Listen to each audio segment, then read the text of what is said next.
Welcome to Indiana Sports Beat Radio. So for the thousands in attendance and the millions watching around the world.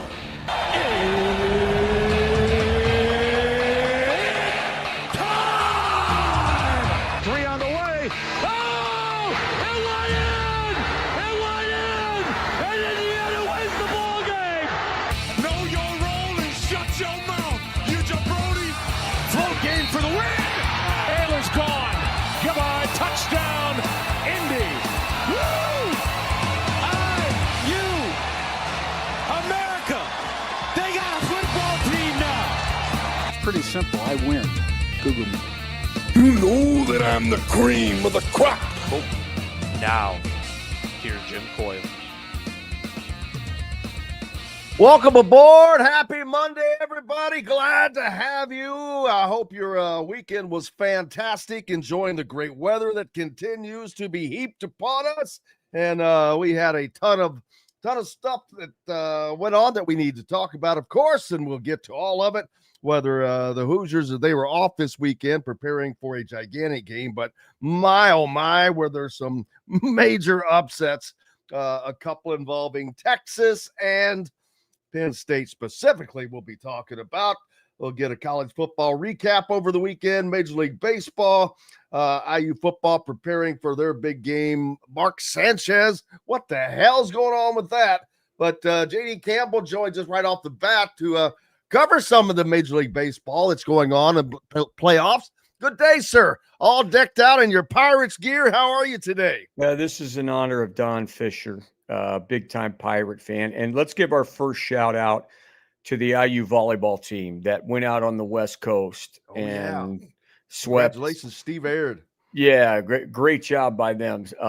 They certainly, the newness of the conference changes. I'm telling you, when you play at UCLA and USC and you come away with the win, it's a remarkable feeling. But hey, I'm here to talk about baseball. And we have plenty of that went on as well. And not the games weren't so shocking as college football, but no, they're playing, man. And some games were close, like the Tigers and the Mariners, which I saw the Mariners get off the deck with a couple of homers, but they were able to hold on 3-2 over the Tigers. But then we had a game like the Blue Jays, 13-7 over the Yankees. Lots of runs being scored in that game. Well, let's start with the Tigers and Mariners. This is very much, at least playing out right now, very similar to the Indians-Tigers series. I do think that there is something to say about if you've gone through the teams that went through the wild card series, maybe have an edge. It works one way or the other. They either have an edge or the other team is just seething there waiting to get a chance at them. And I think we saw that in the Blue Jays game Saturday as well. But the great thing about the Tigers and Mariners is that this is a old-fashioned Gibson versus Denny McClain type exhibition every night, only they use 77 pitchers to get through the game. Last night I'm watching, and I'm not going to be grumpy old man and talk about it, but it's just how it's changed. Castillo had gone 4 2/3 innings without giving up a run, giving up one hit. And Dan Wilson goes out and gets him, and it starts the whole thing. And I thought Skubal was Skubal. Again, you're going to give up a couple home runs. Jim Palmer, Don Sutton, guys like that gave up. Catfish Hunter, they gave up a lot of home runs. And credit the Tigers for coming back and tying it. That really just took the air out of the sails of Seattle. But game 1 and game 2 were carbon copies, 3-2, 3-2.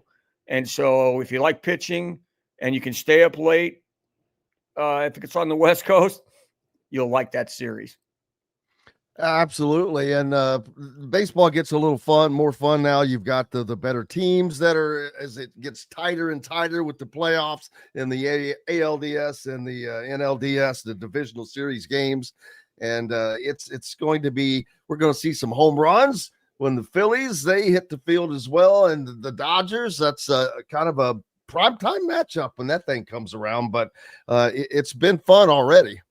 Well, yeah, I think, the Cubs, and here's what concerns me about the Brewers right now. The Brewers jumped on the Cubs right away. And I've seen teams do this so many times. They come out and they scored 8, 9, 10 runs, and the game is over. Like before the butter on your popcorn is even poured on it. And what ends up happening is they go into a prolonged phase of not being able to hit. Now, again, today's the National League. We're going to see what happens. But there's, that's something that happens is if you score a bunch of runs early and then you got to coast, that can be a bad thing. But nobody on any of the 8 teams that are left, and I know that in Philly, oh my gosh, with the Phillies and the Eagles losing, I'm sure no one's calling into sports talk radio shows today to lament either in Philly, because that's a bad weekend for them. The Eagles losing at home. But, in the National League, in the Phillies series, Teoscar Hernandez looked like he was being lazy in that first part of the game, and then ends up hitting the 3-run homer for the Brewers. Freddie Peralta was dealing, and then they closed it out. And let me give a shout out to these sons of a guns: Varsho, Guerrero, Bellinger. Those guys have really, really carried the torch for their families' names, and it's a lot of fun. But I know there's a lot to watch, a lot going on, and a lot of people maybe not even seen anything. So, sit back, enjoy a lot of sports on, buddy. Oh, absolutely. A lot of big time sports, and whether you're a football fan, baseball fan, and basketball is around the corner. We're going to have a period of time. It's like the Bermuda Triangle with everything going on at the same time. And of course, a lot bigger attention being paid to college football by the Indiana fans now with the success of under Kurt Cignetti. But there's just so much going on. And unfortunately, the Reds are still not in it. The Cubs are. So you still got that going. So another group of fans that Cubby fans. So they still have hopes that their team can move forward, although it's going to be an uphill climb. Well, and again, there's too many references of, and this is what we talk about in all sports, the overreaction. They're done. It just takes one play, one bad hop, Leon Durham. Just all those different avenues that make sports up so good. I think replay, we could talk about what if there was replay in 85 with the Royals and the Cardinals. Well, there wasn't. And now we're going to get into, with the new ABS system coming in next year, it's going to be an amazing, we'll see what those changes are. There's always changes. Nothing has changed more than college athletics in the last couple of years, and those changes continue to come on. At least in the professional ranks, they're a little more solid as things are set up. But it's created an upheaval in college athletics that we've never seen before, where the professional sports are staying on a more even keel. But I wonder what's more exciting for fans right now: college athletics, although NFL is always going to be number one, but college athletics seems to be broadening its base because of this. Well, it's become a national game instead of a regional game. And that's what has needed to, in many people's eyes, that's what it, takes. How excited are your alums in California or on the West Coast that are able to go now, instead of flying back to Bloomington, which they always love to do, getting a chance to see someone where it's closer. And again, in the West, close is 5 to 6 hours, whereas it's not like going to Cincinnati where 2 hours and stuff like that. So, it's just a national game, and it's the same thing with recruiting. You're not dominating Indiana, Ohio, Kentucky, right in your breadbasket here. You got to go everywhere, and you got to find diamonds in the rough everywhere. And that's what has made, college athletics so exciting right now, because those are big time. Hey, before we hit the break, let me go ahead and bring him in. Don, I don't want to catch you off guard there. Just let you know, someone that wanted to say hello before he got away. He's all dressed up with no place to go. He's got my Pirates uniform on today. I love it. Do you want me to play "We Are Family" for you? Yeah, I got that. All right, hold on. Let me get it for you. I've got it on my Spotify here. With the fact that I know Spotify is probably one of the funniest things that you could ever. You might have to explain that to Don, not to. Don't get me confused. Oh yeah. Oh, there we go. Oh, even got dancing for those of you that can't see, man. It's the gopher. I do the gopher from Caddyshack. Awesome. That looks more like the Trump. I don't even know what he does. So I'm sorry. You just did it, I think. Thank you. Campbell, thank you, sir. We've got to hit a break. The great one is next. Don Fischer joins us here on Indiana Sports Beat Radio. We're back with all that and more right after these messages. Andy Moore Honda is Bloomington's #1 Honda dealer for a reason. Buy a new Honda and get a 3-month break from car payments. That's right, no payments for 90 days. That includes the all-new, all-electric Honda Prologue, and you get it for just 0.9% financing. Or the 2024 Honda Ridgeline Black Edition or the Honda Accord LX, both for just 1.9% financing.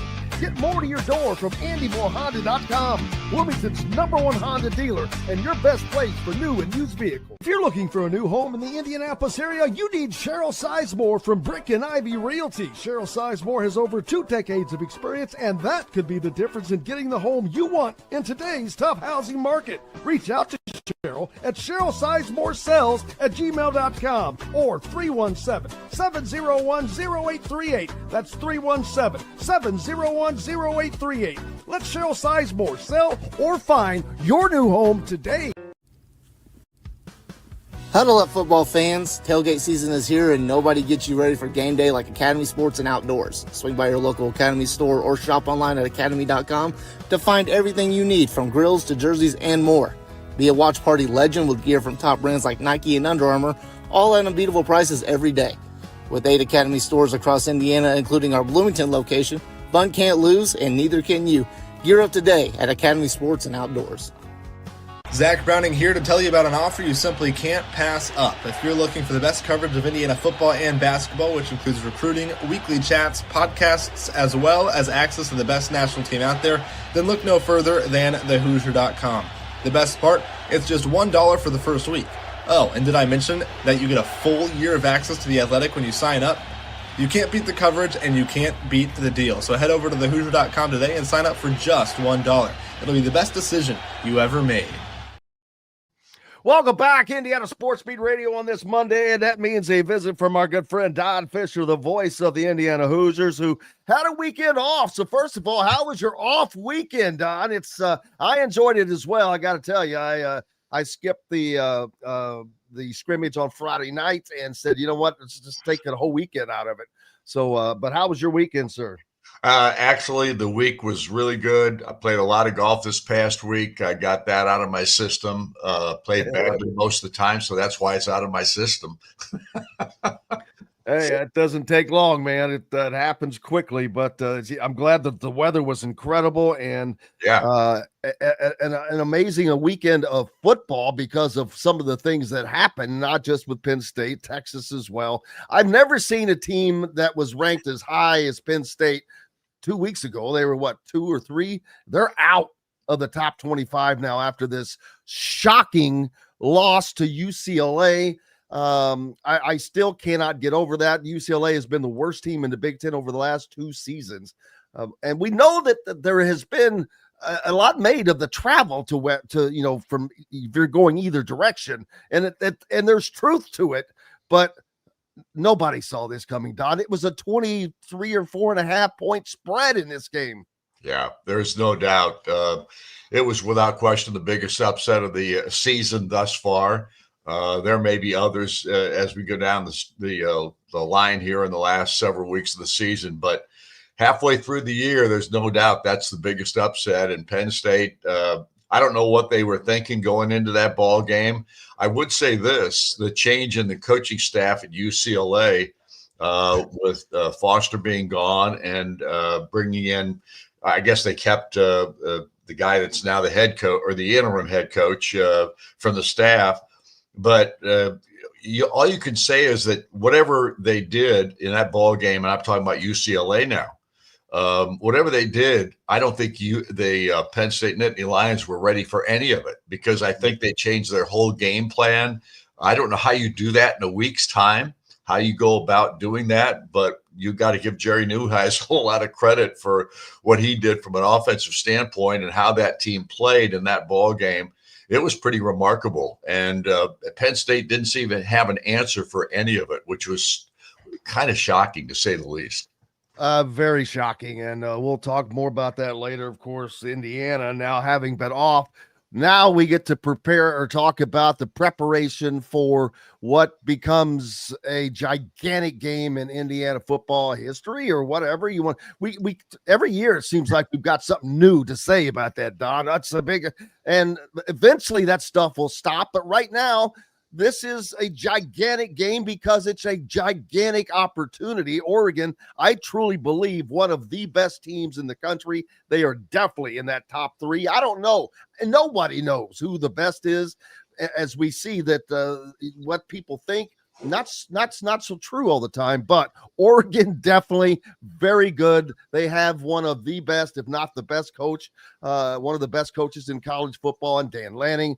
Autzen Stadium, tough environment, and this is going to be, I think, a spectacular game between both of these two teams, two well-coached teams that are very, very talented, and both have great athletes. Well, I think that's accurate. There's no question about it. I think you've got two football teams that, from a statistical standpoint, and I looked at that pretty closely over the last couple of days, there's not much you can pick from. They almost have identical quarterbacks almost to a couple of yards within one another. Both quarterbacks have done a remarkable job. Fernando for Indiana and Dante Moore for the Oregon Ducks. The run statistics are a little bit more in Indiana's favor, I think, than they are for UCLA or for Oregon. But there's no question. I mean, these two teams statistically look almost identical, and it's going to be interesting to see how Indiana performs. They had their first road ball game of the season against Iowa a couple of weeks ago now, or a little over a week ago now. And I love the way Indiana was resilient, the way they came back in that ball game. Each time that they were down, they took the early lead, then it was back and forth the rest of the ball game. And you've got really great coaches in this ball game. There's no question Lanning does a great job with Oregon. I don't think there's any doubt about Kurt Cignetti right now. He has taken the country by storm in regard to what he was able to do last year and so far this season. So you've got all of the ingredients for a spectacular game in Oregon. And that's probably the reason that there's a little bit of I don't know what the line is exactly, but it's someplace in the 6 or 7 point spread thing. Like I say, I don't look at spreads. I don't even care about them because I don't think that means anything, i.e., the Penn State UCLA game. So things are happening. And I think this is going to be a great matchup. You've got ESPN Game Day going to be there again. I'll be for these two teams coming up. So it's going to be a spectacular weekend, I think, from that standpoint. I hope the game lives up to the hype because I don't think there's any question. You got two really good teams here. And playing Oregon at Oregon is always a challenge. There's no question about that. When's the last time they got beat at home? Do you have any? I don't have that information. Do you know? That's a great question because Indiana has one of the longest home winning streaks, so they're up there. So Oregon has to be as well. Yeah, because they beat Ohio State last year at home. So right. Great question. I wish I did have that. I don't have that information, but I think here's the key. What you hope from Indiana's perspective is they go out there and they play the kind of football we know that they can play. And I'm one of those people that believes in Cignetti maybe more than anybody else. I think the guy is a tremendous football coach. I think he's special. And Lanning obviously has done a tremendous job with the Oregon program. So you've got two programs here that are on the rise. Both have been terrific over the last several years, at least the last two for Indiana. And Oregon's been a dominant factor for many years now. So I just look at this ball game as it's a true test for each team. I think these two offensive lines are really good. I think offense is the key for both, but I think from Indiana's standpoint, this defense has surprised people.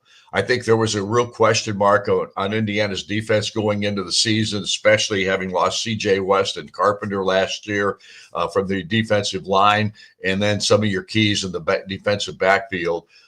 I think this is a much better defense than and a lot of people may have anticipated. And then from an offensive standpoint, they found a way to win a ball game last week when they were down a little bit and not playing maybe their best football. And finding a way to win, that resilience to me is such a big factor. And I think it really helped having a game like that prior to this matchup with Oregon. Well, the defense to me definitely was the MVP in that game at Iowa, keeping Iowa in check and continuing to do the job that they have done. And that is going to be the difference. But Oregon also very good defensively. This is a matchup of teams that are both statistically on both sides of the ball very good. Oregon opened up. I saw a 10.5 point when it opened up, but it drops down and Oregon has won, as Cheryl had it first, I think, but 18 games in a row at home. It's ironically, Don, Alton Stadium holds about what Memorial Stadium does. So it's not like one of these 100,000 seats the Big Ten stadiums we're going to, but yet I don't know if it's the mountains beside it or it was like it Indiana Memorial Stadium was with Illinois was in town. It's just a loud environment. They've been winning. Obviously, this winning streak has been going on since 2022. So you get used to winning, and that promotes a lot of crowd participation. Well, Indiana, I think, has only played at Oregon one time. I have to go back and look at that, but I think they just played one time. That was in the Jerry DiNardo era. Yeah. And Indiana won that ball game. Primarily, they won that ball game because, think about this, they won that ball game because Oregon turned the ball over 7 times. Well, that would be Christmas come early for Indiana if they could get that again. But Oregon was a ranked team back then as well when Indiana pulled that off. And so, hey, maybe a miracle strikes twice. But I do think that this is going not to – I think this will live up to the hype, Don, because I think that these teams are both good. I haven't covered Oregon per se like I have Indiana this year. but I've got a pretty good indication. They're pretty daggone good. Oh, Indiana is good. So there's these teams are not hyped. They're both coached very well. They, like I said earlier, they've got all the intangibles. Right. I think that Indiana may be one of the best teams in the country, just not being considered that. In the Big Ten, you've got Ohio State, Oregon, and I think Indiana is in that group, that 3-team group of best teams in the conference without question. Unfortunately, there's a drop-off of sorts after that, but regardless of that, Indiana is truly one of these great teams, and whether people want to accept it or not, it's a fact.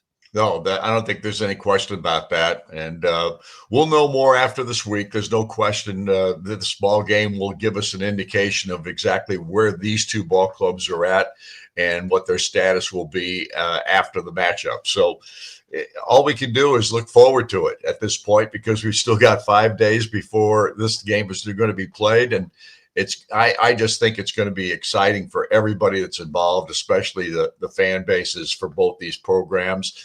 And now I'm getting every radio station in Oregon is calling to have an interview so we can get a perspective on it from the Indiana thinking process. And so you got all those kinds of people that are trying to get in contact with you. I'm only going to do maybe one of those because the requests are ridiculous. The number of stations that are trying to get little insights into this Indiana football team when you go to Portland or Eugene, Oregon. So anyway, you're a popular man, brother. You're a popular man. Are you back at Hoosier Hanks this week?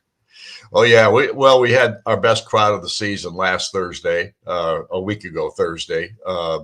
No question, it was almost a standing room only house, and hopefully it'll become that for the rest of the season, because Curt Cignetti is remarkable. He's just a tremendous football coach.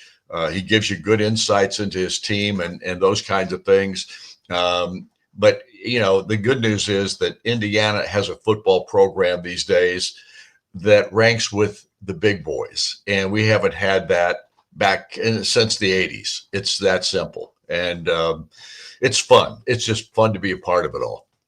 It absolutely is. Make sure you head out to Hoosier Hanks on Thursday for the Inside Indiana Football with Don and, of course, Coach Curt Cignetti, as they will then be heading out to Eugene, Oregon, making that trip across the country. We've seen Curt Cignetti do this before when they went to UCLA. But, Don, appreciate you, my friend. Thanks for having me, Jim. See ya. You betcha. Don Fischer joining us here on Indiana Sports Beat Radio as he gets ready for his next assignment, as the Hoosiers will travel to Eugene, Oregon. We'll be out there as well. Hello, Ann Joyce. How are you doing? This is going to be I think this is going to be one of those games that does live up to the hype. Not that you need to hype this game. You don't have to hype it at all. This is a top matchup, a top 7 matchup per se, with Indiana currently being ranked 7th in the AP poll. Penn State drops out completely. I mean, I don't know that I'm shocked by that, or just shocked by the loss, because losing to UCLA was, boy, oh boy. I don't know who in the wide world of sports would have put a nickel on UCLA in that bet to take that. But if you did, congratulations to you. Even Illinois, who Indiana beat 63-10, is ranked after they come off of a win at Purdue, 43-27. But my, oh my, I just don't even know what to say about Penn State, except for, be careful. The athletics director at Penn State is Pat Kraft, former IU football player, but he has done a remarkable job there. And there's no way I can imagine, if Penn State were to lose to Indiana when they play later on in this season, and that would add to the woeful numbers of James Franklin as far as his record against top 10 teams, his top 5 teams. That could just be the death nail. Although this is going to be hard for Penn State people to swallow. I just, it's almost don't even have words for that. That's a loss that just cannot possibly happen. But the worst thing is for Indiana fans, I wouldn't be surprised to see Pat Kraft go really, really push for Curt Cignetti. Curt Cignetti is a Pennsylvania native, right? Got that Pittsburgh blood going, Yinzer stuff going. That is one of the few places I would wonder about it being hard for him to turn down. Now, his buyout is only $10 million. Why is it that we see these coaches that have these unbelievable buyouts, but yet Indiana, who just signed this gigantic 10-year contract, it's only $10 million? I was wondering what James Franklin's was. Tim says he thinks it's around 50. If that is accurate, that would make it more difficult, but not impossible. We've seen Texas A&M pay $77 million to get rid of Jimbo Fischer. So, Dave asking, does the Penn State loss to UCLA show that Oregon might not be as good as people think? No, I don't think that at all. I think those are two different situations. I think one situation may be relative to the other. That loss, I mean, that took a lot out of them. Then you add the travel right immediately, traveling across the country. I don't think so. Oregon is good. Do not think anything other than that. They have great athletes. They are coached very, very well. And it's going to be a tough matchup. Now, do I think that it's impossible for Indiana to win? No, I think they can go out there and win.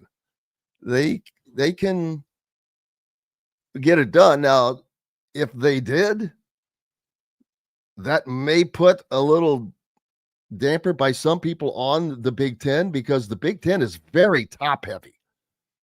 You now have 3 teams that you're looking at in Ohio State, Oregon, and Indiana. And 2 of those teams are going to play each other next week. Penn State is just, their chances of the college football playoffs, nil. They are a walking zombie right now. So the Big Ten looking at potentially only getting 3 teams into the college football playoffs this season now. The SEC, they're going to get 5 at least. At least. I still think the Big Ten has 2 of the best teams in Ohio State and Oregon, and very probably Indiana as being a definite top 10 teams. We'll have to wait and see, man. That's why they play the games. It's an exciting time for Big Ten fans. Doesn't matter if you're an Indiana fan or an Oregon fan.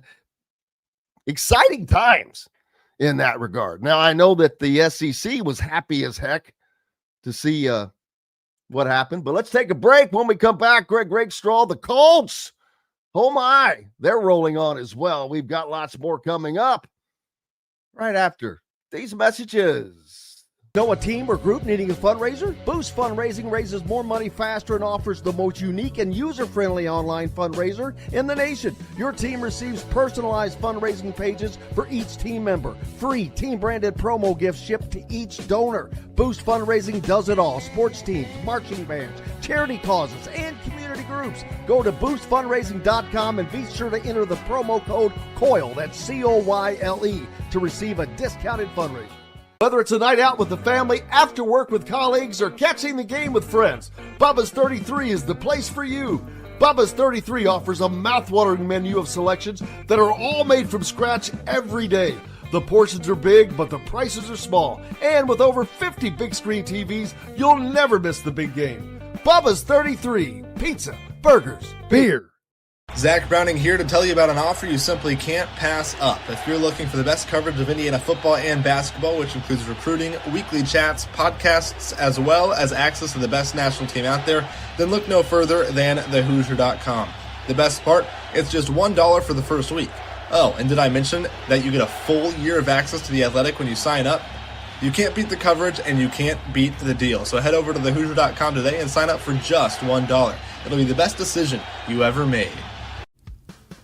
Huddle up, football fans. Tailgate season is here, and nobody gets you ready for game day like Academy Sports and Outdoors. Swing by your local Academy store or shop online at academy.com to find everything you need, from grills to jerseys and more. Be a watch party legend with gear from top brands like Nike and Under Armour, all at unbeatable prices every day. With 8 Academy stores across Indiana, including our Bloomington location, fun can't lose, and neither can you. Gear up today at Academy Sports and Outdoors. Welcome back, Indiana Sports Beat Radio on this Monday. Greg Rakestraw joining us now from the ISB Sports Network and his duties over the weekend with the Colts. How are you, sir? I'm good, my friend. How are you? If I was any better, I'd be Greg Rakestraw, but it was a very relaxing weekend as Indiana had a bye week, so took a little time off, but that's never the case for you as the Colts rolled on with another big home win over the Raiders. They just wiped them, man. The Colts are doing things offensively that we have just not seen, Greg. Well, I have not put the stats together after the Sunday night football game last night, Jim, but the Colts were second going into that game in the league in points behind the Detroit Lions. The Lions' 174 points are their franchise record. And the Colts are sitting at 163. And again, the of the 4 teams they have beaten, Denver obviously is the best of that group by a long shot, and Denver looks better after beating the Eagles yesterday. So, yeah, I know the Dolphins aren't great. The Titans aren't great. The Raiders aren't great. I get that. The Colts have beaten those teams by 25, 21, and 34 points. That just doesn't happen in the National Football League. So to give you an example, the Colts had not won a game by 34 points in 12 years. The last time they had won a game by that amount of points, even more than that, you're going to go back to 2009. It's the biggest margin that they have beaten the Raiders by ever in any of their meetings, wherever the Raiders have been located. And the Colts have scored 40 points twice in 5 games. It's been 4 years since they have scored 40 twice in a season. And you think I'm out of stats? I'm not. The Colts scored on 6 consecutive drives and scored touchdowns on those 6 drives, something they have not accomplished since 2001. So it is a ridiculous offensive streak, even with scoring 20 points last week against the Rams in a game where they frankly could have easily scored 34 in that game. What they're doing offensively is pretty damn impressive. It is unbelievably, especially when you hearken back to, you think back during the Manning era and all the, not just Peyton Manning, but all the guys that he had surrounding him with the receivers and all that. Yet this team is doing what they're doing. It's crazy. Correct. And what this shows you is, you know, Shane Steichen was an offensive genius in 2023 when it was Gardner Minshew. Last year we were critical of the play calling. Maybe now we know Shane Steichen didn't lose his touch. Maybe it's having the right guy and the right pieces. And this has been, in terms of an offensive weaponry standpoint, clearly it's a 5-year build, because other than Ashton Doolin yesterday, every other offensive piece that touched the football is a guy that's been, again, when the game was still competitive. But these are guys who have been drafted in the last 5 years. So Pittman and Taylor, draft class of 2020. Obviously, you've got Ashton Doolin, who was 19, who was an undrafted free agent, played Division II ball. Josh Downs, class of 23. Tyler Warren, class of 25. And even though A.D. Mitchell was in the doghouse yesterday and played in the fourth quarter, he's your second-round pick in 2024. You get the idea. You know, a couple of years ago, we were saying, hey, man, I don't like the wide receiver core for the Colts.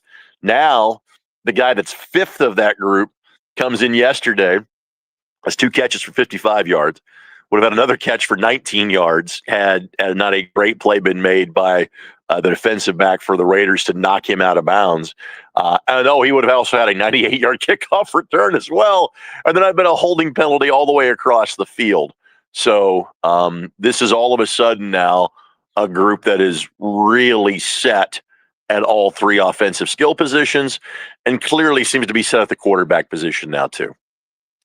Yeah, one of only 6 NFL teams with a 4-1 record to start the season. Of course, each and every one of them leading their division.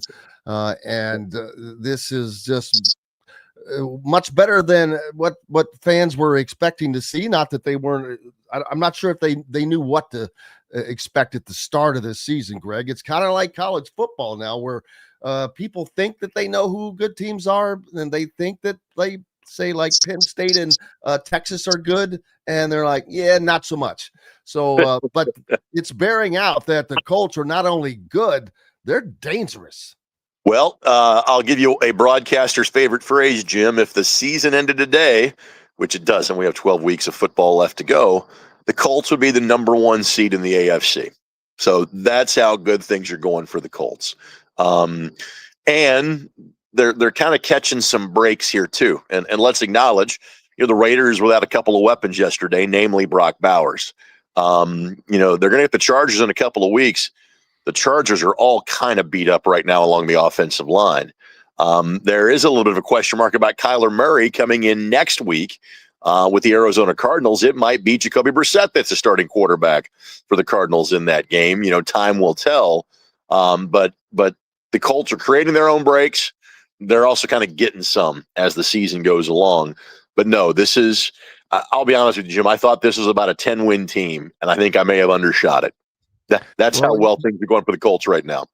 You and everybody else. I mean, no one saw this coming, and they were mostly concerned with how they were going to survive offensively, determining just who their quarterback was going to be. But that has been proven to not be a worry at all, as this team has just been explosive offensively, most explosive offense that the Colts maybe have ever put on a field, and that's saying a lot when you had Peyton Manning in the past. Right. Now, on that front, let's give it 12 weeks. Let's give it a little more time. Yes, they are off to a fantastic start. And a lot of those stats that we throw at you in terms of, 6 consecutive, scoring drives with a touchdown. I want to say that was against the Buffalo Bills in week 2 of 2001. I think I was at that game. The Colts put up 45 in that game. Heck, it might have been the Jets in week 1 of that season. They did that. The 2009 season where they had a larger win than this one, obviously that was Peyton Manning. So clearly that is the offensive bar we are talking about for this team. So the fact that we are even having the conversation about that is pretty doggone remarkable. Yeah, absolutely. And the Colts now, they continue to roll on as the next game. They will, do they travel? They host the Cardinals for another home game coming up on the 12th on Fox TV. And I cannot utter the words Fox TV without bringing up Mark Sanchez. I know that you weren't part of, or, don't probably know a lot about that, but this is one of the crazy things that we've seen in a long time. Mark Sanchez getting involved in an incident in Indianapolis. At first you see that and you're like, oh, that's a bad look for Indianapolis. But it turns out it has nothing to do with Indianapolis or anything to do with any of that. This looks like something that he invited in one way or one fashion or another. Not going to, cast aspersions yet till it's all done, but it's kind of shaken out. A lot of folks jumped the gun in terms of criticizing the city of Indianapolis. There are receipts for things like that these days. And in the receipts category, there's also video of a lot of things these days, especially in a major metropolitan area. And so that is what the good folks at IMPD were relying on, because there was video apparently of all of this, of the entirety of the altercation. To say it is bizarre would be an understatement. And again, this has quickly kind of left the world of broadcasting and professional football, and now just kind of gone to, a straight crime story. I hope the man that was allegedly and seemingly attacked by Mark Sanchez is okay. I frankly hope that Mark Sanchez is okay, My guess would be, Jim, his broadcasting is going to be on the back burner for a while. Absolutely. And the gentleman that was the actual victim was 69 years old. Correct. And why a guy that wasn't in was in the National Football League not that long ago is picking a fight with a 69-year-old is something that I'm not sure any of us will ever kind of wrap our head around, Jim. Oh, I've got a pretty good idea of what Sure. led to it in one way or another. Sure. Hey, also, I know that big high school weekend passed because we're getting closer and closer to the playoffs, man. I had a great game, and amazingly, Jim, I had 2 games this week I was involved in. Actually, if I said it out loud, I probably had 3, where a team scored touchdowns on 6 consecutive possessions. So I'm going to give you the Cliff Notes version of my Friday and my Saturday. So Friday night, I've got a top 10 game between Lawrence North and Warren Central. And this is for the MIC championship. Both teams 5-1. Warren 4-0 in league play. LN 3-0 in league play. Warren scores the first 6 times they touch the ball, all in the first half. They are leading 42-21 at halftime. Lawrence North wins that game 63-48 because they score 4 to be able to win that contest.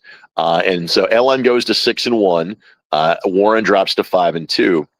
Saturday afternoon, I get to do the Monon Bell game every year. And if I have the opportunity, I want to try to at least see DePaul and or Wabash one time before that game, just to familiarize myself with the rosters and know more about the teams and not have both teams kind of cold for the first time this season in a game that has so many eyeballs. Well, the game that worked out on my schedule the best for DePaul was to do the DePaul-Oberlin game on Saturday. Now, my guess is you're not an expert on Division III football. Oberlin, historically, one of the worst programs in the country. They have won a game each of the last 2 years. But, Jim, they are down to 37 players on their roster and about 30 players in uniform. And in a game that was shortened to 12-minute quarters, DePaul won 75-0.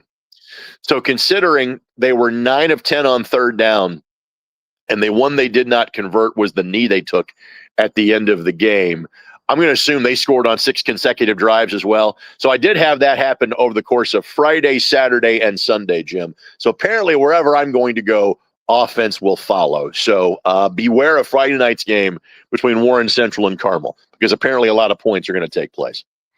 Are you heading out to Eugene, Oregon by chance? For the right price, Jim, we can have that deal. I hope it's not Oregon scoring touchdowns on 6 consecutive drives. I know you were very busy, but how about that Penn State upset? I mean, that's all I can think about right now. That was just one of the it would probably go down as the biggest shocker of the college football season. Yeah. And again, UCLA had been bad. If you say going into the year that UCLA was going to beat Penn State, you'd be surprised. But again, the Bruins, were getting beat by everybody. Losing to New Mexico and getting they hadn't led for a second the entire year. So yes, that was an absolutely monumental upset. Now we're in a situation, Jim, where we're talking about things like, does that hurt IU's playoff chances because it lessens the value of a victory at Penn State? Again, I think a lot of it comes down to what they do against Oregon this week. And then, even if they were to run the table and the Penn State win doesn't look as impressive, I still think 11-1 of the Big Ten gets you in. But that is today's, there should be like a realization every day as just to the different stratosphere that Indiana football is in. And today's marker of that, Jim, is the fact that we have to think about the strength of victory against Penn State. That we're having this conversation about how it affects IU football. Man, have times changed in the last 24 months. Boy, have they. And now you have to wonder about James Franklin, who, to talk about his record versus top 10 teams versus top 5 teams, at 4-21 and 1-15. But then you go and you lose this game. Right. State fans, they have really been starting to get louder before this happened. Boy, man, I would not want to be James Franklin right now or Pat Kraft. When you've got 105,000 mouths to feed every Saturday in terms of what your home attendance is going to be, the natives can get restless pretty quickly. The reason I laughed as you were asking that question, making that statement, Jim, is I saw this on social media over the weekend. You'll hear the phrase play chess and not checkers. Well, the other one is true as well. How do you get people not talking about your 4-21 record? Lose to a team like UCLA. That's playing checkers and not chess. That's what that was from Penn State. And with Pat Kraft being the AD at Penn State, former IU football player, but he has done a remarkable job at Penn State. And Kurt Cignetti is a Pennsylvania native. Sure. This is the first time I have even considered talking about something like this, but it's probably not worthy of a conversation in this moment, but it's definitely probably going to start filtering into people's minds. No, and on the Kurt Cignetti front, again, I think clearly he's happy here. Everyone is happy that he's here. Financially, he's happy that he is here. Indiana is quick to realize that. And in terms of other potential jobs, again, I think there's a whopping total of 29 you have to have on the radar. Actually make that, if I can do math properly, make that 33 now, because it's jobs in the Big Ten and the SEC, because those are the two economies of scale. There is a step down to an ACC job. There is a step down to a Big 12 job. They are in the Power Four, but there's a top two and a bottom two of that group. So obviously the job that everybody has talked about has been Florida. If Florida comes calling, if they make a move, well, they had a good win against Texas. That going to be enough to save Billy Napier's job? I have no idea. But that's the one that obviously has been on the radar. But for the reasons you laid out, absolutely, Penn State should be on Indiana fans' radar too, in case the Nittany Lions decide they want to make a move, because Pat Kraft would not be doing his job if he wasn't putting out feelers to see if Kurt Cignetti would have an interest in coming home. What's up next for you, brother? Warren and Carmel on Friday night, another top 10 game. Even with Warren losing, I don't think they're going to drop very far in the polls. They're one of the better teams in the state. Carmel might be the best team in the state this year, which after a 3-win season is a pretty remarkable story. You shouldn't be surprised when Kevin Wright wins. Shouldn't be surprised when Carmel wins. But after you had won 8 games the last 2 years, that's a story. And then obviously Colts and Cardinals coming up on Saturday or Sunday afternoon as the Colts look to go 5-1. That would be amazing. The chances of making the playoffs just continue to skyrocket for the Colts, which I don't know how many teams that are there have their record have not made the playoffs, but we shall see, man. Appreciate you as always, my friend. I hope you have a relaxing beginning of your week at least. Thanks, buddy. Talk to you next week. Absolutely. Greg Rakestraw from the ISC Sports Network joining us. Make sure you follow him and keep up with the coverage the ISC puts out. It's plenty. As you can see, Greg Rakestraw, the busy man. Dustin Dopirak will join us next as the Pacers are getting ready to start the season. Basketball kind of sliding in as this place will become the Bermuda Triangle when we get the NFL and the Colts winning. You got Indiana winning, and now you've got college basketball coming in up next. It's all happening, man, and we're ready for it, I guess. But football season rolling into the heart of important games now, and none bigger than for Indiana as they head out to Eugene, Oregon this week to take on the Oregon Ducks. And many people think that Oregon might be the number 1 team in the country. I'm one of those. Who knows? We'll find out. We've got lots more coming up, including the great Dustin Dopirak from the Indy Star. He'll join us next. Thank you for being with us. We're back with more Indiana Sports Beat Radio right after this break. If you're looking for a new home in the Indianapolis area, you need Cheryl Sizemore from Brick and Ivy Realty. Cheryl Sizemore has over 2 decades of experience, and that could be the difference in getting the home you want in today's tough housing market. Reach out to Cheryl at CherylSizemore@gmail.com or 317-701-0838. That's 317-701-0838. Let Cheryl Sizemore sell or find your new home today. When it comes to apparel and promotions, Freethink has you covered, literally, whether it's 24 or 200 shirts for sports leagues, businesses, or groups. Freethink Apparel and Promotions can also create your very own merchandising store. Freethink Apparel and Promotions did it for Indiana Sports Beat Radio, and they can do it for you. Whether it's screen printing, embroidery, digital printing, promotional products, vehicle wraps, or anything else under the promotional line. See what Freethink Apparel and Promotions can do for you at freethinkapparel.com. Huddle up, football fans. Tailgate season is here, and nobody gets you ready for game day like Academy Sports and Outdoors. Swing by your local Academy store or shop online at academy.com to find everything you need, from grills to jerseys and more. Be a watch party legend with gear from top brands like Nike and Under Armour, all at unbeatable prices every day. With 8 Academy stores across Indiana, including our Bloomington location, fun can't lose, and neither can you. Gear up today at Academy Sports and Outdoors. Whether it's a night out with the family, after work with colleagues, or catching the game with friends, Bubba's 33 is the place for you. Bubba's 33 offers a mouthwatering menu of selections that are all made from scratch every day. The portions are big, but the prices are small. And with over 50 big screen TVs, you'll never miss the big game. Bubba's 33, pizza, burgers, beer. Welcome back, Indiana Sports Beat Radio on this Monday, and our good friend Dustin Dopirak joins us from the Indy Star. How was your weekend, sir? Good. Had basketball to cover. Fan Jam was Sunday morning before Colts kickoff. They had everybody over at Gainbridge, so got back to actually seeing guys play. Saturday did not have much, and therefore it was just gluttonous, the amount of sports I watched between 4 baseball playoff games and college football all day and all that kind of stuff. So, did a handful of things around the house too. I wasn't completely lazy.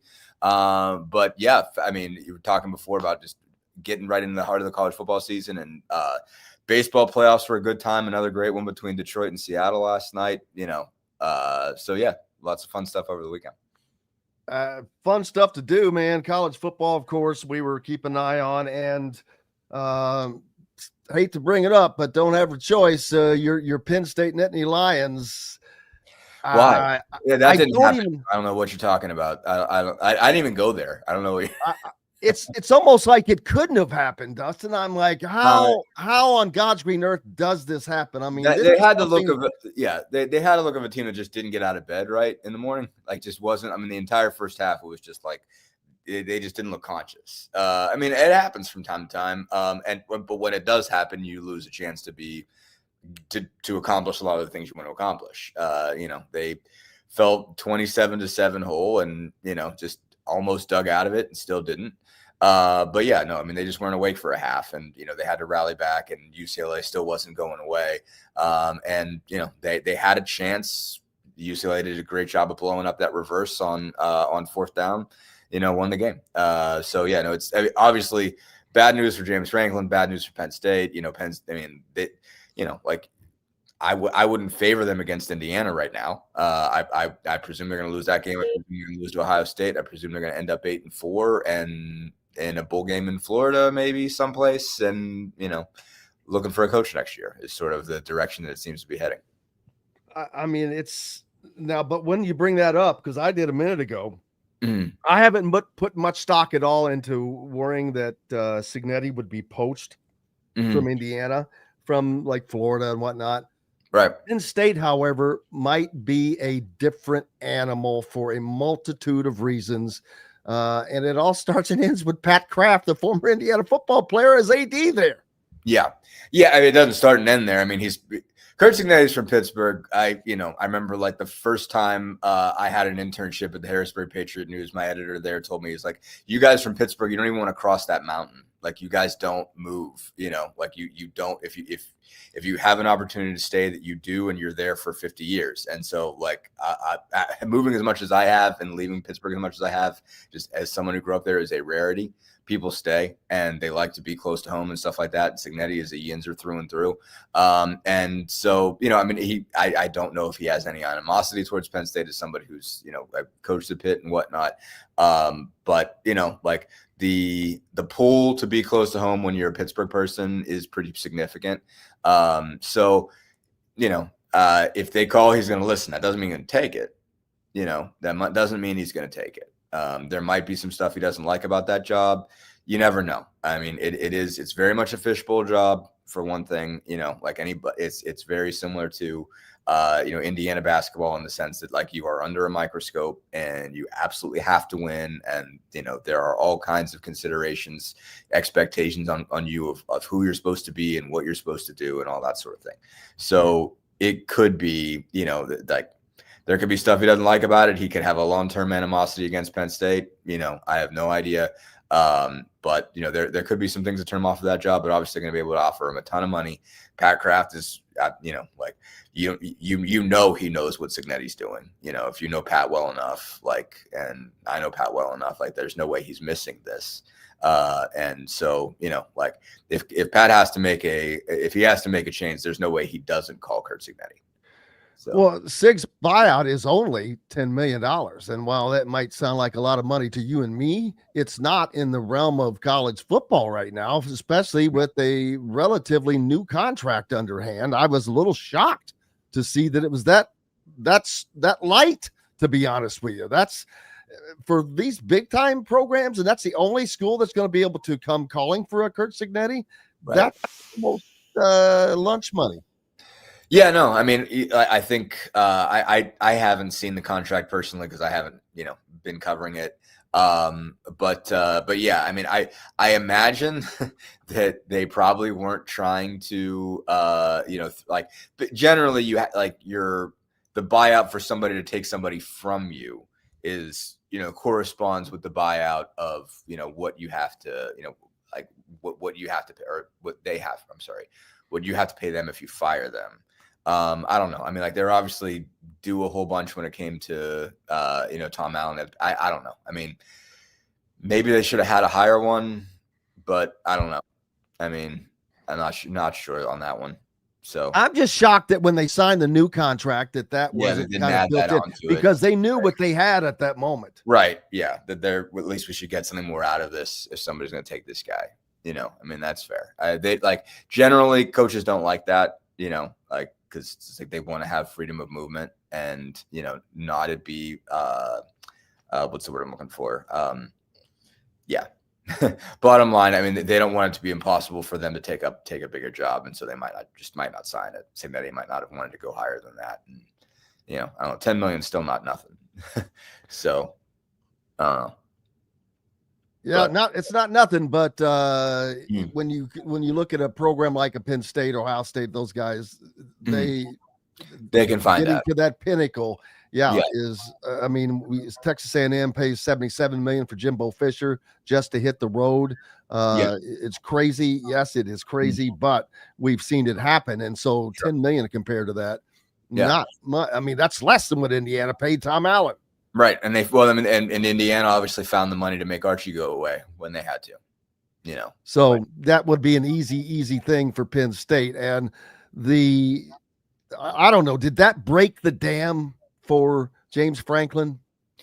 In a way, yeah. I mean, he, as far as I know, he's not fired as of 9:50 this morning. But no, I mean, because basically the case was, James Franklin case to stay and sort of what he'd accomplished was, didn't lose games. He wasn't, well, it was like he had built the program up to the point where he was getting players that, maintained a level of excellence and, that you were at least going to be competitive with everybody, or at least you belonged on every field and you were going to be in the top 10. You were going to win a national championship.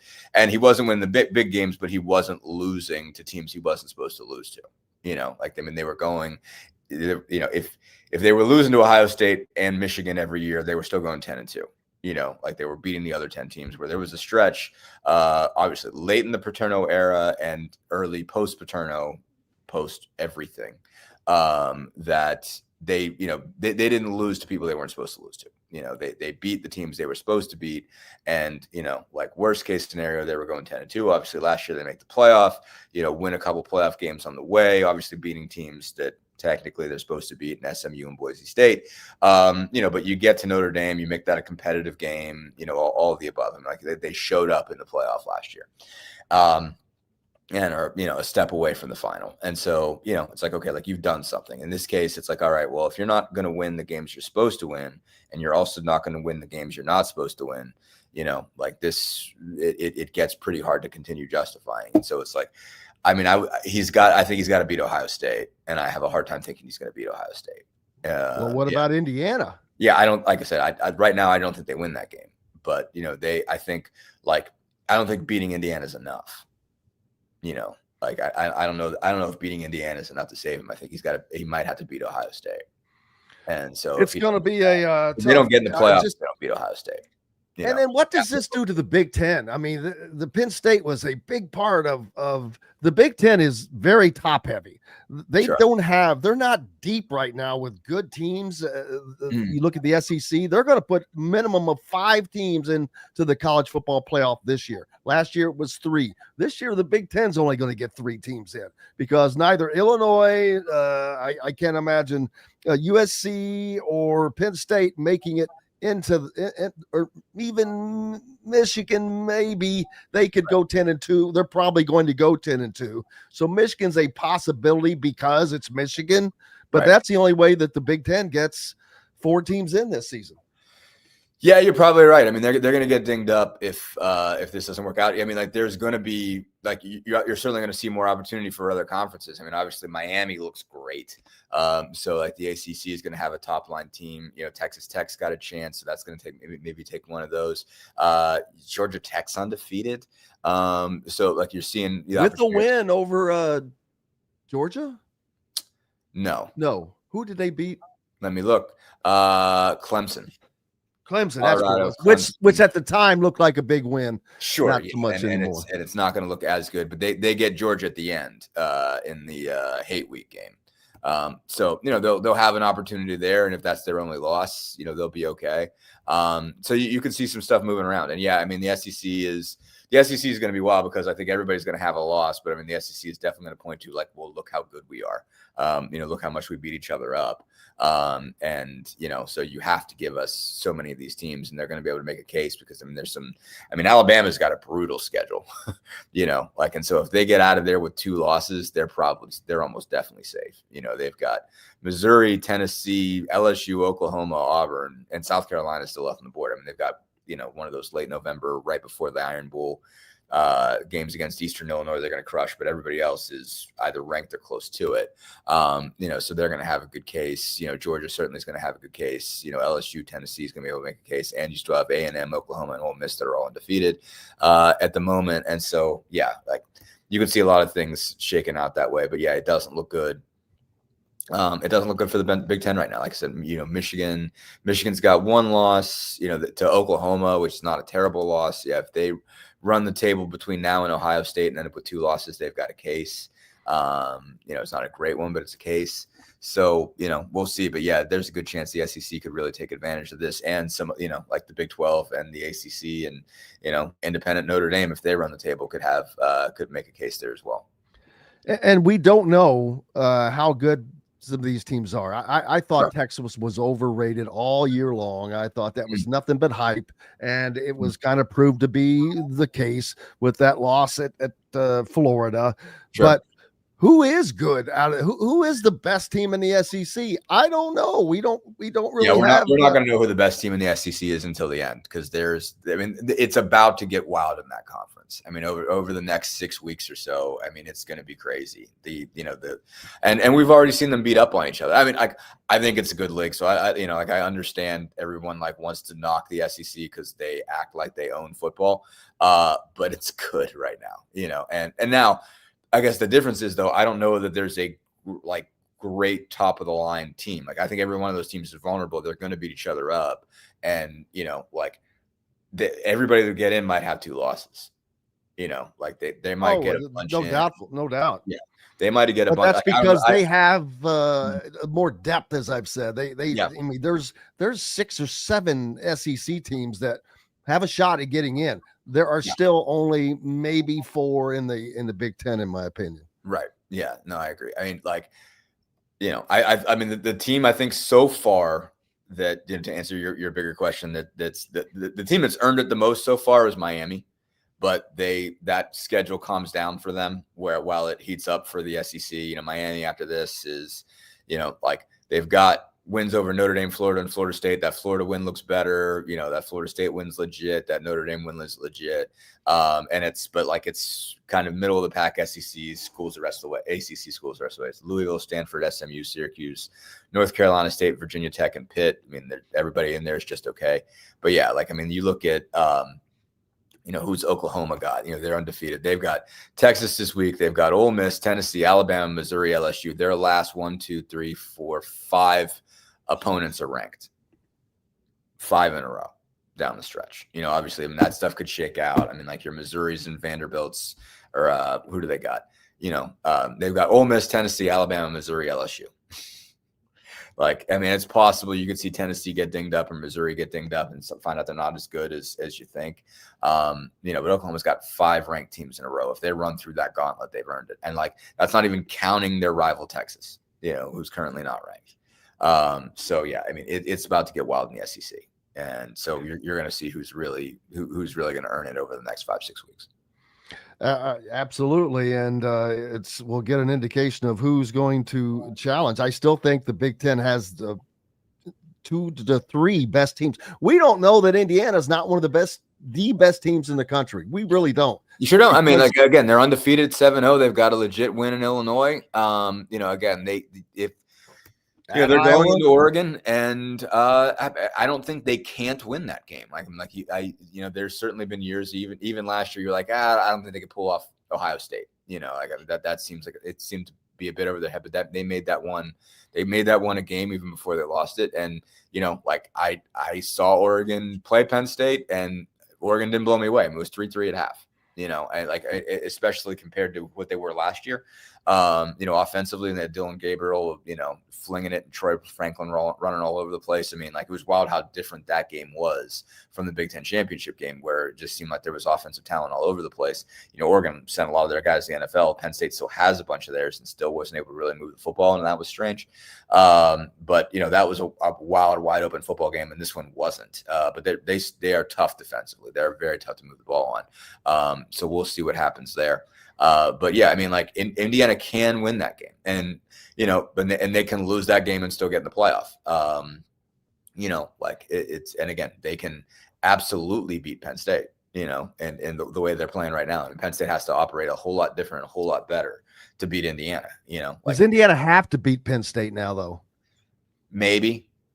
Obviously it depends on what else shakes out. I think there's a non-zero chance they get in with 2 losses if one of them's Penn State. If they lose to Oregon, Penn State, I think there's a non-zero chance they get in, because I think there just might be that much,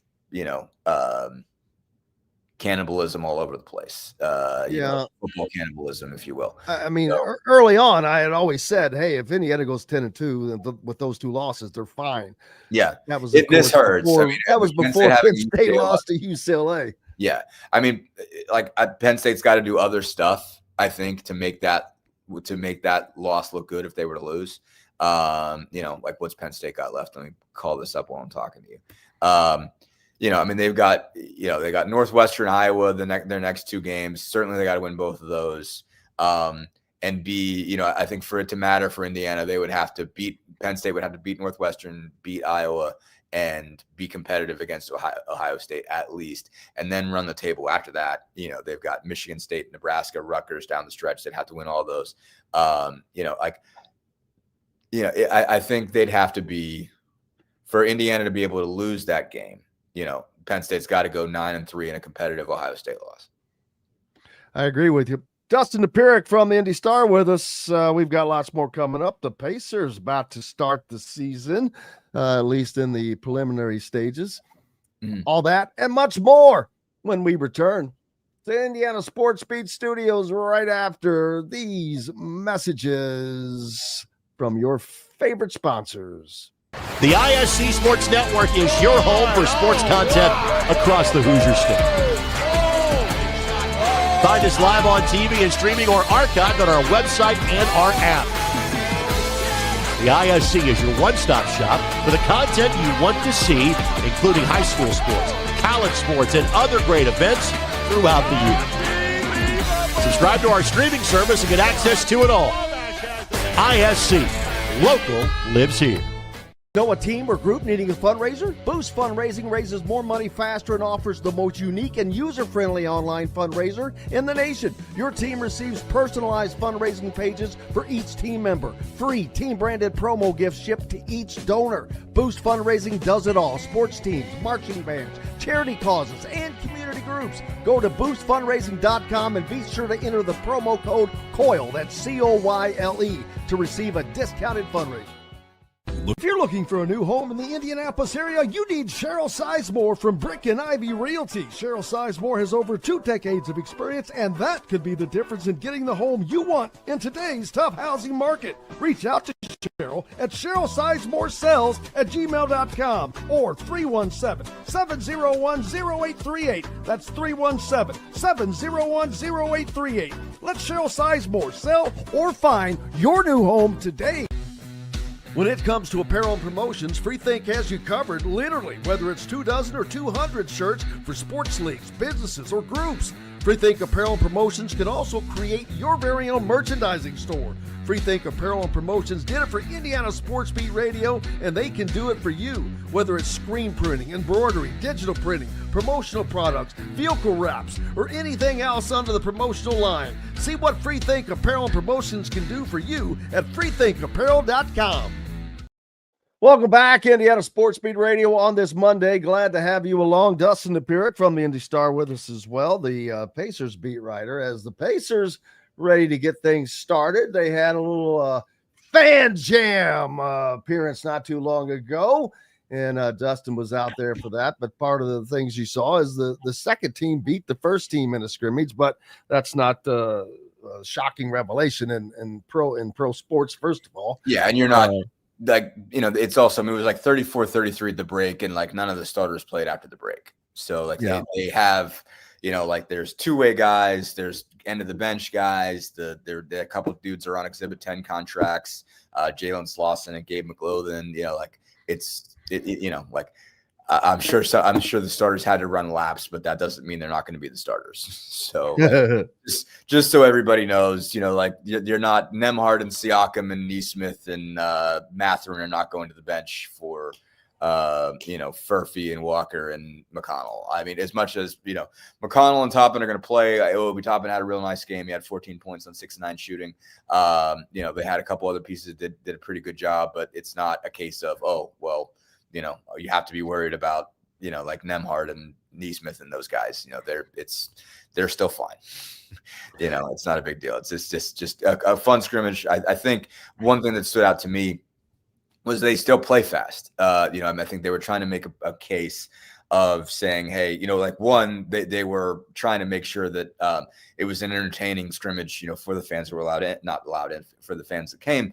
But this is how they're going to operate. And I think there's a lot of question of, okay, well, can you guys still play as fast? Can you still have the same style of play without Tyrese Halliburton and without Miles Turner? And their answer is, yeah, sure we can. Sure we can run. And I think they are going to play advantage basketball whenever they have the opportunity. They're going to push off of misses, off of makes, certainly off of turnovers. They're going to, look for the opportunity to score early in the clock when they can. The difference in this team is going to be what changes when it gets into the half court and you don't have a player like Halliburton drawing the same type of gravity, just drawing the frequent double teams that you get, blitzes, everything that he had to deal with, which opens things up for somebody else, but drawing, they're not going to have somebody drawing the same type of gravity. Siakam will to some extent, but it's going to be different. And so I think that's where you'll see this team function differently. That's where this team will probably have to be better in isolation, sharper in its half-court execution. But I think also, the opportunity to run is still going to be there, and they're not going to let up on people. They're going to lean into the idea of they're going to outlast people. That if you think of this as a distance race, they're going to be able to, endure more than everybody else can, and because they're just not going to stop pushing and not going to stop running, and they're conditioned for it, and so they still view that as a weapon. So I think that's what stood out the most to me yesterday. And I hate to use this phrase, but it appears the Pacers are going to be a little more positionless in the half court. Maybe not without having Tyrese. I don't know, or are they not? Or it would be the opposite of that. I would say, it's on some level it's the opposite of that. I think, what is more positionless is that right now their secondary ball handler, the guy that would probably bring the ball up most after the point guards is their power forward, is Pascal Siakam. He's a guy that's proven in the past. He did some work as a lead ball handler with Toronto. So they don't have a problem putting the ball in his hand and let him facilitate. And so that's the place where I would think you would put it, because his skill set is just marvelous. Really, it's been really impressive watching Pascal Siakam over the last couple of years. Just everything that he's pieced together, especially for a guy who didn't really play the game until he was 18 in Cameroon, and just all the skill that he's packed up and picked up in this time. You look back even on that championship team, he was just one of those sort of big athletes you threw the ball into. But really over those last couple of years after Kawhi Leonard left, they put a lot of responsibility on his part, so he's capable of doing that again. His ability to get to the rim, his moves with the basketball is really something. A guy with that big of a wingspan, it's not easy to coordinate arms and legs that big, but he can, and he's really sharp with the ball. So that's the part where they're positionless. I think they still look at it as wings run to the corners, centers run down the middle, and point guard is leading the attack and making the decisions. And so that's on that basic level, that's what they are. They'll probably make some moves defensively. They'll probably cross match a little bit more for the purpose of preserving Andrew Nembhard. I think that's the biggest thing. Obviously, he took on basically the toughest perimeter assignment every night last year, and was the guy that was doing a lot of the full court pickup. And the offensive role he played kind of allowed him to do that. He was sort of facilitating for Halliburton. He would bring the ball up sometimes, but basically the entire point was he would take the ball up and let Tyrese run around and put Halliburton in more attack, a better position to attack. So he wasn't getting double teamed as soon as he crossed the timeline.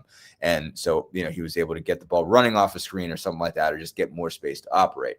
Now Nembhard's going to be the guy bringing the ball up. So, and they also desperately need him to stay out of foul trouble. And when you're guarding one of the best players, you can very quickly get in foul trouble, especially if you're going to pick him up 94 feet. You're going to get a cheap hand check foul somewhere in there, or you're going to run into a screen or something and pick up some fouls. Like where Halliburton didn't get a lot last year. Probably total fouls for Nembhard versus Halliburton, there's got to be a canyon between those two numbers. I don't have it in front of me right now, but it's got to be gigantic. And so, they're going to have Ben Mathurin guard the ball sometimes. They're going to have Aaron Nesmith guard the ball sometimes.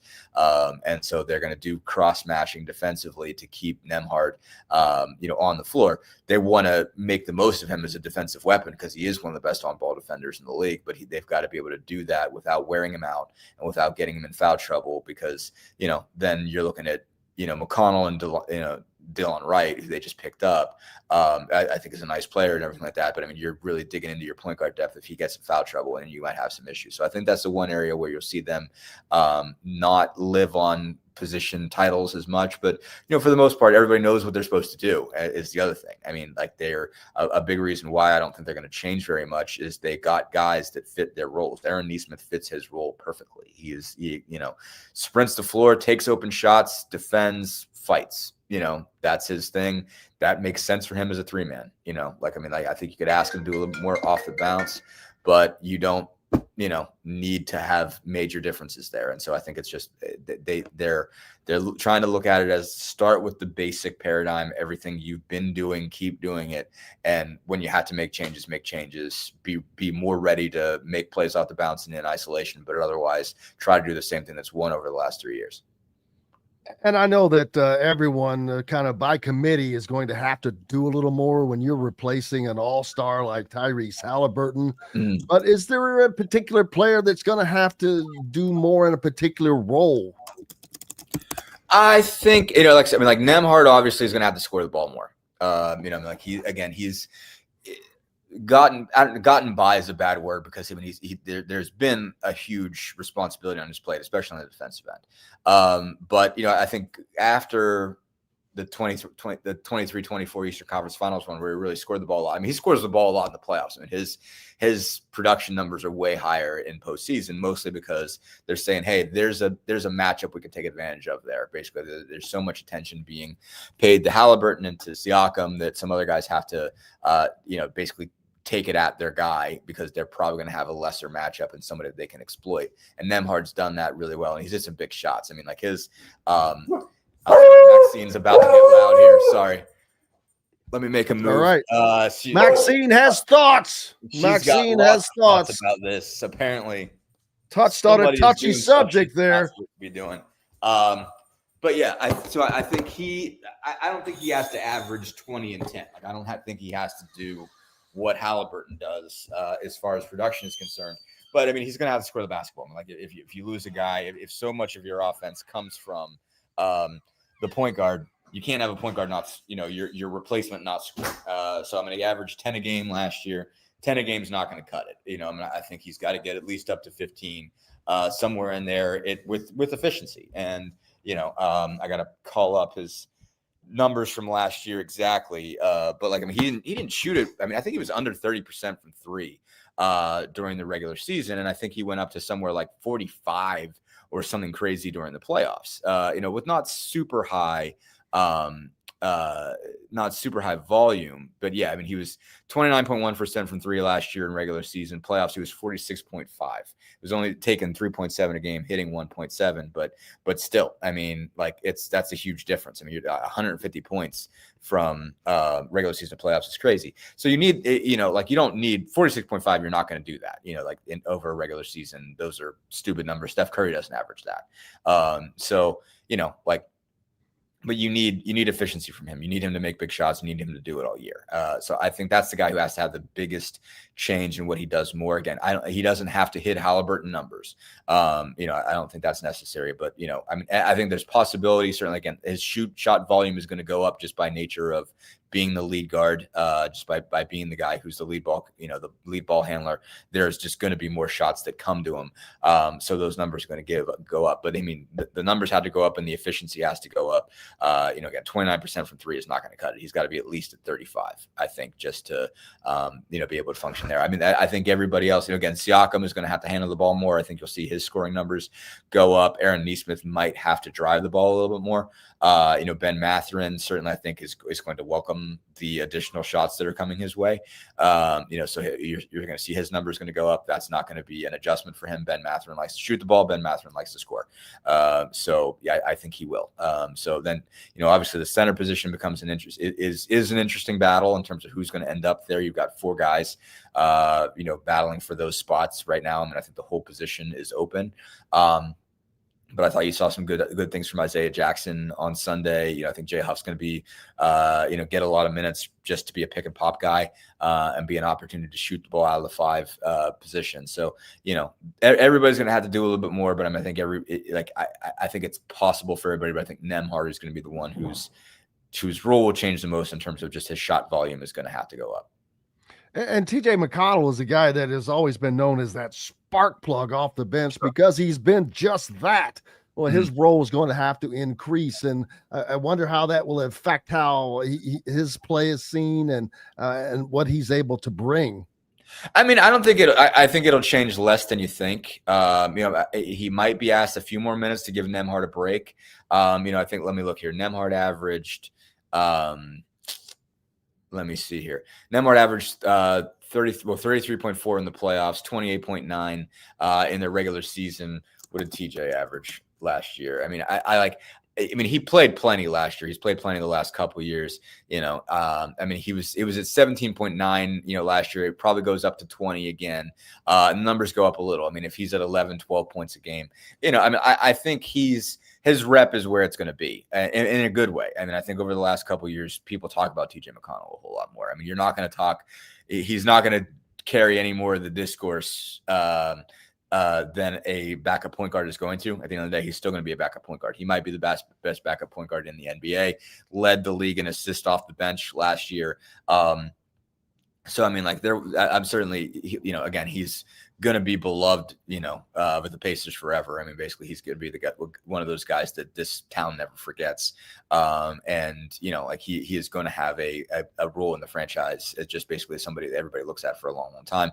And, I think fans that are really deep into enough to care about backup point guards know who TJ McConnell is, and that's not going to change. But I do think, he'll probably, be back up in double figures scoring wise.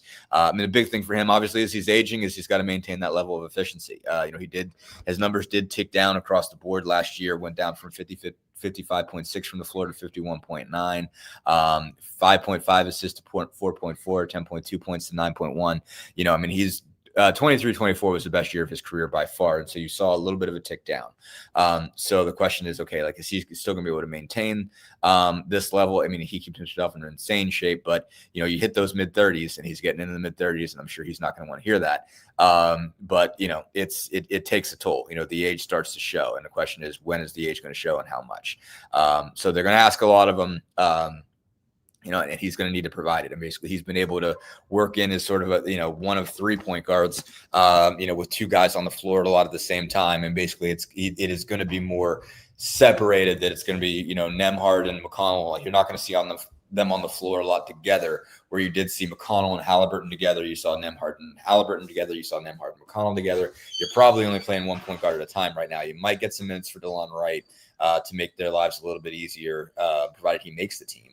But I think there's gonna be a lot asked of McConnell, and he's got to come through. But I don't know that the rep is going to change now. He's really built a rep for himself. Dustin Dopirak from Indy Star with us. I wonder, with the start that the Colts are having, and not as much expected from the Pacers this year, can they surprise us like the Colts have surprised everybody? I mean, here's what I've been saying about them the whole time. Is they are going to overachieve in the sense of what everybody thinks they're going to be. I guess it depends on what you think they're going to be. If you don't think they're going to be a playoff team, they're going to overachieve. And like, they've got stripes now is the thing. I mean, you look at these guys, they've been to the finals. They're back-to-back Eastern Conference finals. They trust the way they play. They believe in how they execute their roles. They know what they're supposed to do. They've made dramatic strides in the defensive end. They're going to do all the small things well. And they're going to hustle, and they're going to be an annoying team to play, because they're just not going to let up on you. And they are confident, like your Nembhards and your Neesmiths have been through the wars now. Your McConnells have been through the wars now. Siakam has been a part of this team long enough. Like, there's a level of pride with this group. Like, they're not, some people are like, well, take a gap year, go get a top 10 draft pick and, reload for when you get Halliburton back. And they're not going to do that. Like, these guys, like, the only way that happens is if there's another major injury. Like if Nembhard or Siakam get hurt, that changes the calculus dramatically. And all of a sudden you have to probably be thinking about, okay, let's think about, talent building going forward, because you're not going to be able to hang, with the level of talent there is. But these guys are going to be these guys. They're not going to let up. And so that gets you in the playoffs. I think that's enough. Now, what's it do when when you start to deal with it's tough to win without 2 all-stars. There's a reason why they went and got Pascal Siakam. It's tough to win without 2 guys at that caliber. As they've proven, it's actually probably easier to do it with 2 and a bunch of really good role players versus throwing 3 max contracts at guys. When you get 3 all-star caliber players and you're paying them like all-star caliber players, it becomes really difficult to build around them the way the cap works. And eventually, like Boston had 4, and eventually there's a toll that you pay, because you're going to have to trade those guys eventually, not to get under the cap, because nobody's under the cap, but get out of sort of punitive second apron luxury tax level stuff. These guys have built a different paradigm in terms of how you build a team. But when you lose one of those all-stars, it becomes really, really tough to match the firepower that you're going to see from Cleveland, that's got 4 all-star caliber guys, New York that's got 2 to 4. The Magic have reloaded, went and got Desmond Bane on top of Franz Wagner and Paolo Banchero. Those guys are going to be tough to deal with. The Pistons had, great experience last year getting the playoffs. They're going to be trouble. They've got several all-star caliber guys that, Cade Cunningham, Jaden Ivey, I think is going to have a heck of a comeback after his leg injury. There's Milwaukee, obviously has, Giannis's, if he's not the best player in the world, he's the second best player in the world. Miles, whatever, but Giannis is incredible. So matching the firepower of some of those teams gets difficult. But I think they're going to overachieve. They're going to beat some teams they're not supposed to beat. They're going to be a tough out. They're going to be annoying for everybody to play. That's going to win them 40-something games. And, I think that gets them in the postseason. That makes them a tough out in a playoff series. I think they have a tough time winning one or multiple playoff series and being at the top of the East without 2 all-star caliber guys, but like these guys are going to perform at a high level. Like, Pacers fans are going to be proud of them. Like, you're going to watch these guys go all out. It's just going to be a question of having, not having a second offensive star to get, like they're going to stay in those games. They're not necessarily going to have the guy that authors the comebacks the way that Halliburton did last year. And that is going to be someone they're severely missing. What's up next for you, my friend? First preseason game is tomorrow night in Minnesota. I won't be on the road. We don't travel for preseason, but I'll be watching that one, covering it. And they got real games this weekend at Gamebridge. Saturday and Monday are the 2 home preseason games, and they've got San Antonio, a road trip to San Antonio on the 17th. It gets real. We're talking 17 days from today. There will be a game that counts for the Indiana Pacers against the Thunder. Looking forward to it. Make sure you're giving Dustin a follow as the Indy Stars Pacers beat writer. Appreciate you, sir. Thanks, Jim. Absolutely. We've got more coming up. Back to close it out here at Indiana Sports Beat Radio. Stick around. Back with more right after these messages. Andy Moore Honda is Bloomington's #1 Honda dealer for a reason. Buy a new Honda and get a 3-month break from car payments. That's right. No payments for 90 days. That includes the all-new, all-electric Honda Prologue, and you get it for just 0.9% financing, or the 2024 Honda Ridgeline Black Edition or the Honda Accord LX, both for just 1.9% financing. Get more to your door from AndyMooreHonda.com, Bloomington's #1 Honda dealer and your best place for new and used vehicles. If you're looking for a new home in the Indianapolis area, you need Cheryl Sizemore from Brick and Ivy Realty. Cheryl Sizemore has over 2 decades of experience, and that could be the difference in getting the home you want in today's tough housing market. Reach out to Cheryl at CherylSizemooreSells@gmail.com or 317-701-0838. That's 317-701-0838. Let Cheryl Sizemore sell or find your new home today. Huddle up, football fans. Tailgate season is here, and nobody gets you ready for game day like Academy Sports and Outdoors. Swing by your local Academy store or shop online at academy.com to find everything you need, from grills to jerseys and more. Be a watch party legend with gear from top brands like Nike and Under Armour, all at unbeatable prices every day.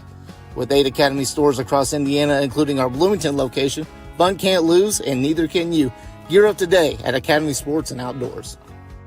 Zach Browning here to tell you about an offer you simply can't pass up. If you're looking for the best coverage of Indiana football and basketball, which includes recruiting, weekly chats, podcasts, as well as access to the best national team out there, then look no further than thehoosier.com. The best part, it's just $1 for the first week. Oh, and did I mention that you get a full year of access to The Athletic when you sign up? You can't beat the coverage, and you can't beat the deal. So head over to thehoosier.com today and sign up for just $1. It'll be the best decision you ever made. Welcome back, Indiana Sports Beat Radio on this Monday. Glad to have you along. I hope that you had a great weekend and enjoyed a great weekend of college football. I was looking through the college pick'ems. Do we have a new leader? Yes, we do. Oh my gosh. Bill Overman has overtaken Daryl Tressler at the top by a big week here. So, congratulations. We usually don't have changes like that, but I missed a week, so I've got no shot at anything. Plus, I went 5-5 on one, and probably similar to the other one on my picks over the weekend. Especially the ones I missed, Ottawa, were the big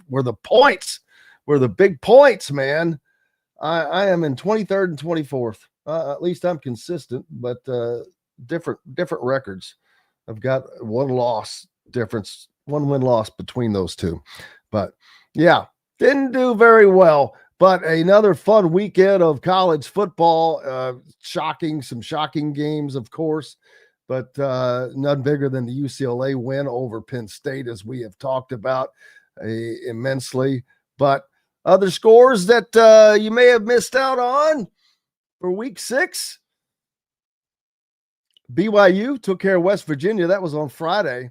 Ohio State easily over Minnesota. Miami gets a huge win at Florida State. So they maintain that mantra of being one of the top teams in the country. Oklahoma easily over Kent State, but Kent State's 1-4. Although Oklahoma doesn't have their quarterback, still ranked 5th. I find that hard to believe how a team can lose their number one guy, but that's another story here or there. Texas, number 6, Texas A&M with a big win over Mississippi State. Of course, number 7, Penn State loses. They were trailing 27-7 at the half.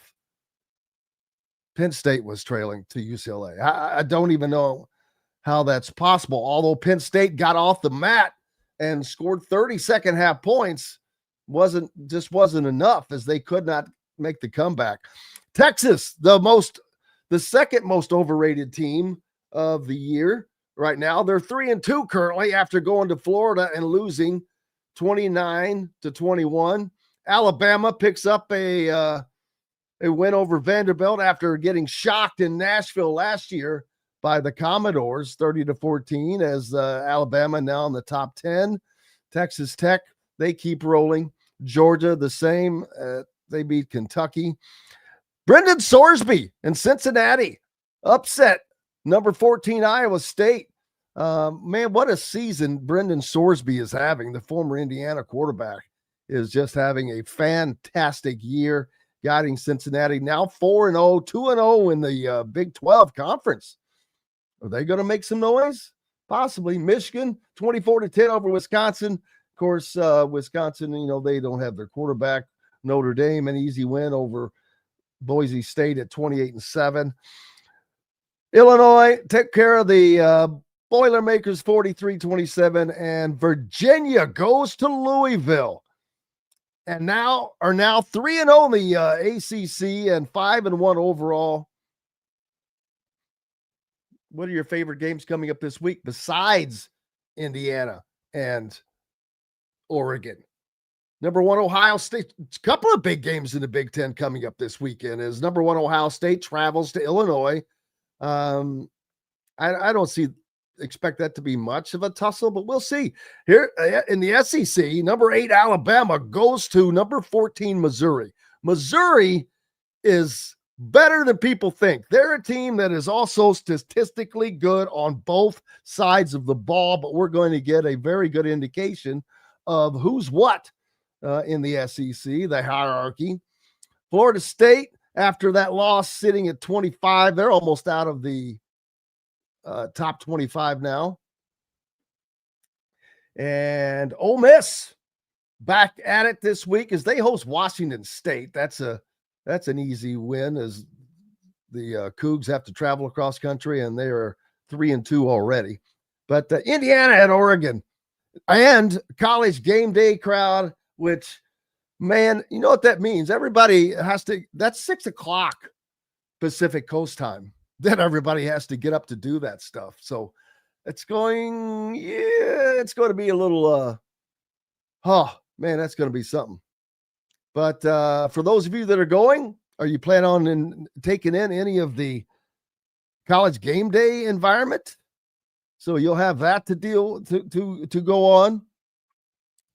So a lot of exciting things coming up this weekend, but none bigger than the game itself.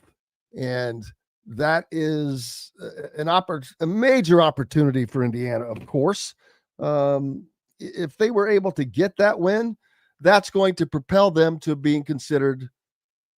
Not only will it propel them to be considered one of the best teams in the Big Ten, that will put them in an unbelievable position as they head down the backstretch to appear in the Big Ten championship game. That would give Indiana a tiebreaker over Illinois, over Oregon, if they were able to pull that win out. Of course, you still have to go to Penn State, and whether they won or lost at UCLA doesn't matter. That game will still be difficult. It will still be difficult. Penn State's not going to just lay down. They do have some good players. Don't forget, it took an overtime for Oregon to get out of there with a win. Now, what does this loss to UCLA do to Penn State mentally? That's to be seen, because I think that loss to Oregon and that travel played a big part into losing to a UCLA team. That and the fact that you just got to think that the players were kind of looking past UCLA because they were not good, hadn't won a game. So you just wonder about the mental makeup. Where's that go from there? Man, they are on the precipice of, they cannot lose another game now, and they have to play. And I'm talking to Penn State. They have to play Indiana and Ohio State yet. A loss to either of those teams, to me, knocks them out. If they're not already knocked out with a loss to UCLA, they might be able to win out. Well, no, if they won out the rest of the year, then have wins over Ohio State and Indiana, that would change things. But that's what they would have to do, I think. I don't think a win over Indiana puts them in. I think that Penn State would have to beat Ohio State to get that. I'm not saying it's not possible. College football is great. It's become the great equalizer, and it has been a blast watching it. Now, we don't expect to see those shockers there. I don't consider Texas losing to Florida a shocker.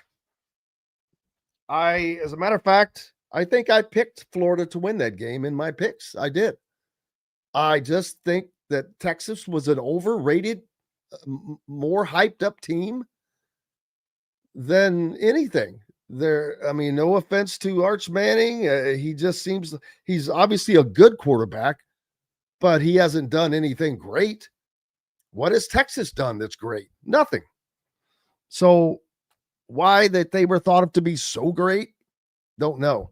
Yeah, they've got a good defense, but you've got to have a good offense to go along with that. And obviously that's not the case.